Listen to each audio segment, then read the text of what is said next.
안녕하세요. 디자인보호법 가르치는 좌승서입니다.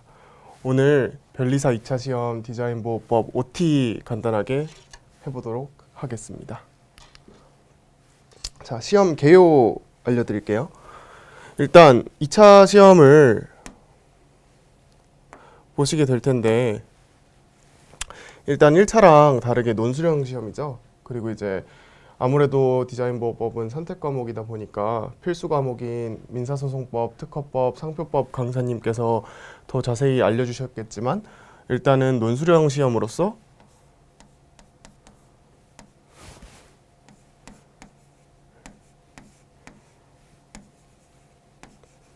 필기가 굉장히 중요한 시험입니다. 그러니까 내가 어떤 펜을 쓸지도 고민을 하게 되고 내가 어떤 필속으로 얼마만큼의 글씨체로 적을지도 되게 중요하게 작용하는데요. 예를 들면 나는 쓰고 싶은 건 많은데 빨리 쓰면 글씨체가 망가진다거나 아니면 내가 그 글 쓰는 속도가 너무 느리다 보니까 양으로 승부하기보다는 내용 퀄리티를 높이겠다 이런 식의 고민도 해봐야 되는 논술형 시험의 특징이 있습니다. 그러다 보니까 우리가 1차 시험은 객관식이어서 바로바로 개념을 이해하면 OX 풀이가 가능했지만 논술형 시험인 만큼 내가 어떻게 내가 아는 것을 표현할 것인가, 그러면 내 머릿속에 어떻게 정리를 해놔야 될까, 이런 것도 굉장히 중요하다고 볼 수 있습니다. 그래서 총 4문제로 되어 있습니다. 무슨 말이냐? 이제 우리 1차 시험에서는 디자인보호법이 10문제 객관식으로 나왔잖아요. 근데 4문제가 나옵니다. 2차 시험 디자인보호법에서는. 그래서 각각 30점, 20점, 30점, 20점의 문제로 순서대로 나오고, 그래서 1번, 2번, 3번, 4번 문제가 각각 이렇게 구성되어 있어요. 그러면 이거에 대해서도 시간 분배를 어떻게 할 것인가 생각을 하셔야 되는데, 대부분 우리 특허법, 상표법에서 하던 그 시간 배분을 그대로 사용하시면 됩니다. 그래서 이제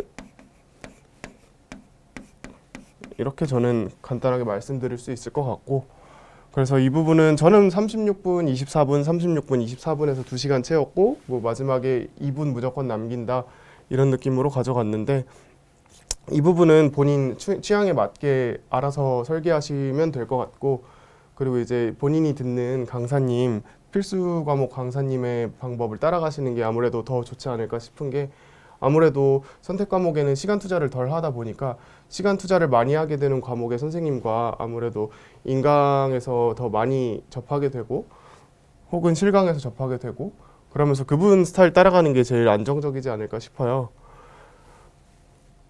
그리고 이제 2일차 2교시인데 무슨 말이냐? 우리 1차 시험은 하루 안에 모든 과목을 다 봤다면 2차 시험은 2일에 걸쳐서 합니다. 토, 일 혹은 금, 토일 텐데 그중 2일차 2교시가 선택 과목 시간입니다. 그래서 이제 특상을 첫날 보고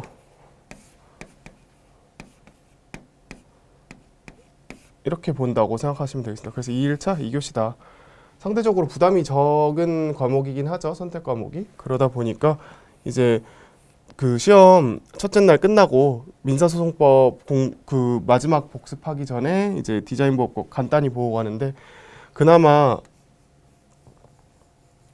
우리가 1차 과목에서 다뤘던 과목이다 보니까 디자인보호법은 좀 부담 없이 그 선택하기 위해서 디자인보호법을 선택하신 걸로 알고 있어요. 그러니까 이 부분 2일차 2교시인 것까지 고려해서 항상 저는 시험 당일 시뮬레이션을 되게 많이 머릿속으로 상상하곤 했는데 이런 부분 참고하시면 될 것 같습니다. 그리고 이제 디자인보호법의 정확한 과목명은 이렇게 돼 있어요. 그러니까 산업인력공단에서 제시한 디자인보호법, 즉 선택 과목 이름은 디자인보호법 괄호 열고 조약을 포함한다 괄호 닫고 이렇게 돼 있는데, 결국 근데 이거는 우리 1차 시험 범위랑 같기 때문에 우리 조약은 다 있죠. 뭐 파리 조약도 있고 뭐 헤이그나 이런 거를 말하는 거라서 우리가 새로운 걸 추가로 배워야 된다는 뜻은 아닙니다. 그리고 이제 최다 선택 과목이죠. 저작권법이 2위로 알고 있고 디자인보호법이 1위인데 아마 좀 여전히 압도적인 1위이긴 할 거예요. 예전만큼은 못하다 해도. 이제 아무래도 저작권법이 상대적으로 난이도가 더 쉽다고는 알고 있는데, 그래도 저는 우리가 1차 시험 때 조금 정성을 들여서 아무래도 공부를 했다 보니까 디자인 보호법도 그렇게 암기량이 많지 않을 거라는 생각을 하고 있습니다. 그래서 이제 이 시험 개요 한번 살펴봤고요. 디자인 보호법 2차 과목은 어떤 과목인지 간단히 말해봤습니다. 공부를 어떻게 할 것이냐를 우리가 얘기할 건데 단문 암기를 해야 돼요. 무슨 말이냐? 예를 들어 디자인 보호법에는 물품 디자인의 물품성이라는 게 있죠.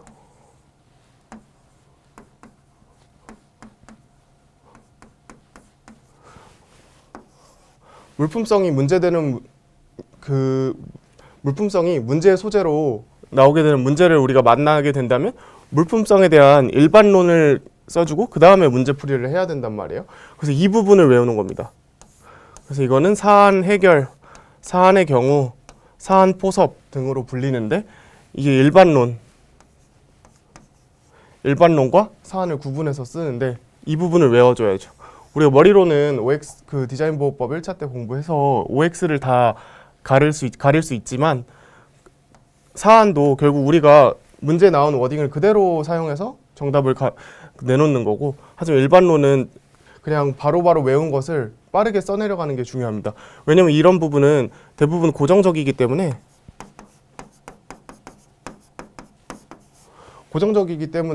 내가 뭐 변형을 줘야 된다던가 응용을 해야 되는 부분이 아니에요. 그래서 이 부분은 빨리 외우셔야 되고 상대적으로 양이 적은 편이라고 생각해요. 이제 매일매일 꾸준히 투자한다면. 그래서 중요도에 따라서 뭐 A부터 C까지 나눌 수 있는데 일단 A는 그냥 머리로도 바로 답안지가 다 그려질 정도로 기억하셔야 되고, 그래서 그에 따른 회독도 반복하셔야 됩니다. 회독은 우리가 1차 때도 해서 알겠지만 점점 시간이 감소하는 방향으로 이런 식으로 회독을 하셔야죠. 맨 처음에 기본서 읽을 때 일주일 걸렸으면 그 다음은 5일 걸리고 그 다음은 이틀 걸리고 이런 식으로 점점 시간을 줄여나가는 회독을 하셔야 돼요. 그러려면 단순히 읽는 게 아니고 본인이 이해가 됐는지, 그러니까 이해가 많이 될수록 암기가 줄어들거든요. 그래서 그런 부분에 대해서도 생각을 한번 해보시면서 회독을 하시면 좋다.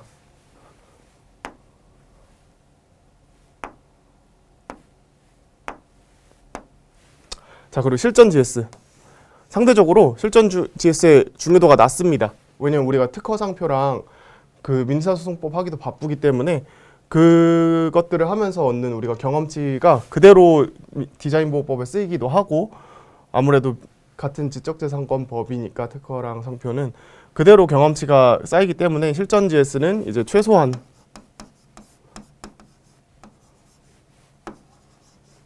하시면 됩니다. 그리고 시험 개요 때 미처 말씀 못 드린 건 이제 50점 패스 페일이잖아요. 그러니까 우리가 수석을 목표로 할 필요가 없어요. 이제 특허 상표 민사소송법은 진짜 수석을 목표로 한다는 마음가짐으로 하면 그 과목이 높은 점수를 받아서 캐리할 수도 있잖아요. 근데 이제 디자인 보호법은 고득점이라고 해서 딱히 별도의 이득이 없다 보니까 시험 적합성 측면에서는 이제 실전 GS는 최소로 50점 PF 제도에 딱 55점 목표로 이 정도로 하면 되겠죠. 그래서 이제 그렇게 해서 이제 실전 GS를 너무 많이 풀어야 된다, 몇 개 풀어야 된다 이런 거는 없다, 이런 식으로 생각하시면 됩니다. 목차 키워드 풀이. 이 부분은 아무래도 민특상이랑 많이 겹치게 될 텐데 목차만 잡고 키워드만 가지고 문제를 풀어보자. 무슨 말이냐면 이거의 하위 호환이에요.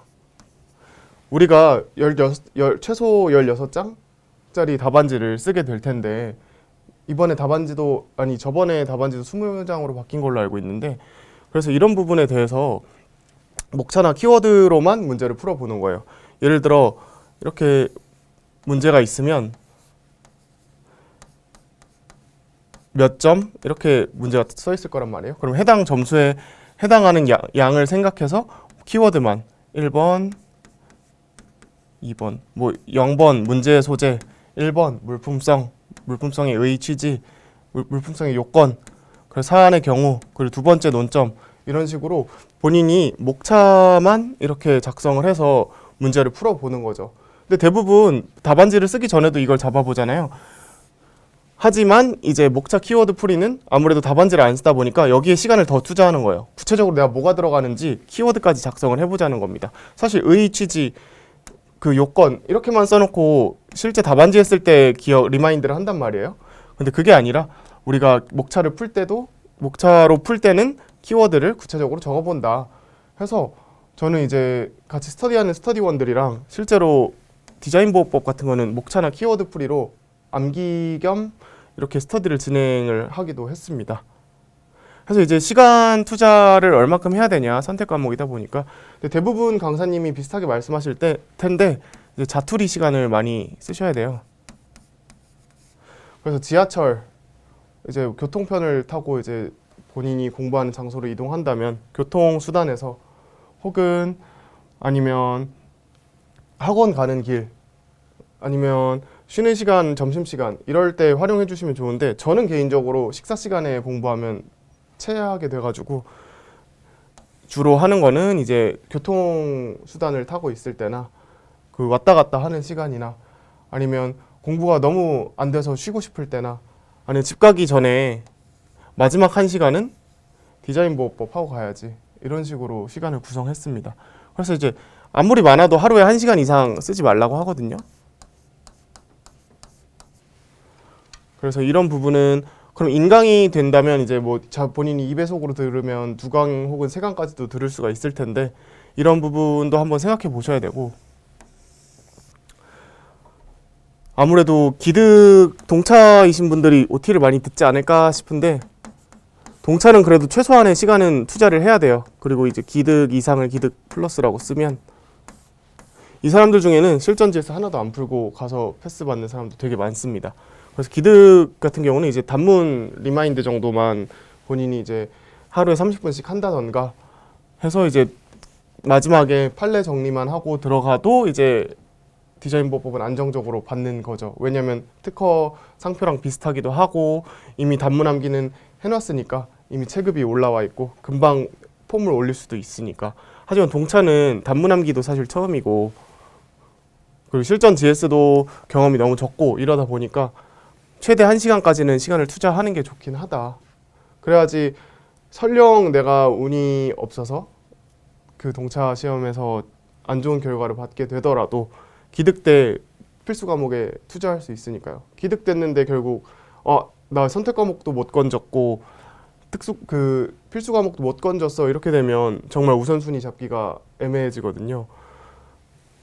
그래서 이제 시간 투자는 이제 동차랑 기득에 따라 다른데 기득은 정말 30분 이하 해서 이제 매일 조금씩 하는 게 되게 중요한 것 같고 아무래도 쌓이다 보니까 그리고 특허랑 상표와 같이 비교해서 공부를 하게 될 텐데 그러다 보면 기득들은 되게 공부 효율이 높아집니다.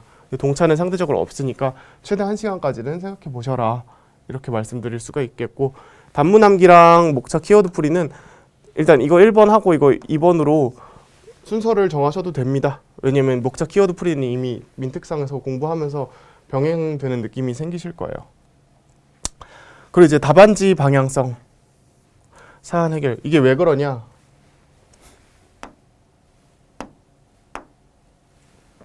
제가 3지로 합격을 했는데 공차기득 3시라고 치면 이때 54점 나오고 이때 48점인가 나오고 이때 56인가 57? 이런 식으로 나왔어요. 되게 널뛰기를 했죠.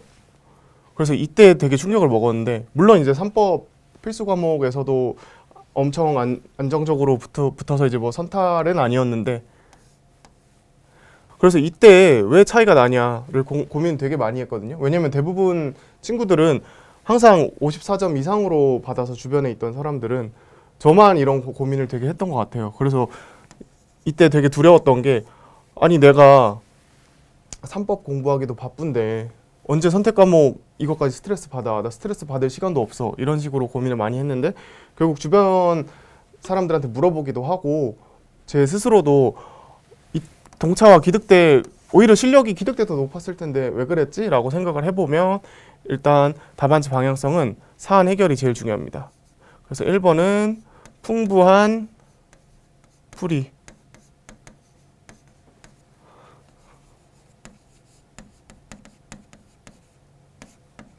그리고 2번은 정답이 맞냐 아니냐. 오히려 3번이 목차입니다. 목차 중에서 이제 일반론. 그래서 저는 이게 사실 그 특허나 상표에도 똑같이 적용이 된다고 생각하거든요. 결국 문제 푸는 시험인데 내가 일반론, 즉 단문을 아무리 잘 외웠다 해서 티가 안 난단 말이죠. 왜냐면 같은 양만 좀 비슷하게 쓰면 내가 물품성에서 차별화를 줄 수가 없어요. 뭐 물품성 하면 이제 뭐 독구 유동해서 독립성, 구체성, 유체성, 동산성을 갖는다 하면서 이렇게 아무리 멋있게 써봤자 교수님, 채점하시는 교수님이나 변리사님이나 판사님도 다 알고 이거 기본적인 모두가 외우는 거지 라고 알고 계시기 때문에 오히려 완벽하게 썼는지 아니면 내가 요지만 이해해서 쓰고 있는 건지 이런 걸 구분하시기가 힘듭니다. 경작 중요한 건 뭐 예를 들어 3번 사안의 경우라고 했을 때 그냥 이거를 차라리 몇 줄 더 길게 쓰는 게 인상이 더 좋다는 게 제 생각이에요. 그래서 이때 제일 컸던 게 내가 단문이 부족해 하면서 단문 암기를 엄청 열심히 했거든요. 그러다 보니까 단문 양은 이렇게 긴데 사안의 해결은 상대적으로 시간이 정해져 있는 시험이다 보니까 짧게 썼는데, 근데 저보다 열심히 안 하던 디자인법법 선택자 스터디원들이 저보다 훨씬 더 좋은 점수를 받은 이유를 물어봤더니 아무래도 단문은 잘 몰라도 사안의 해결을 길게 썼던 게 도움이 됐던 것 같다. 이렇게 보실 수 있습니다. 그러면 사안의 해결 그냥 길게만 쓰면 되나요? 그건 아니죠. 이제 문제를 풀었다는 인상을 주기 위해서 이거는 저는 3법에서도 강력히 추천드리는 게 주로 3번이거든요. 의, 취지, 요건, 사안의 경우 이런 식으로 많이 나오다 보니까 그럼 이제 사안의 경우에는 저는 이제 소제목을 달아요. 예를 들어 물품성이 의, 취지가 나오고 그 다음 요건이 나왔으면 이게 사안의 경우는 그럼 뭐가 들어가겠어요?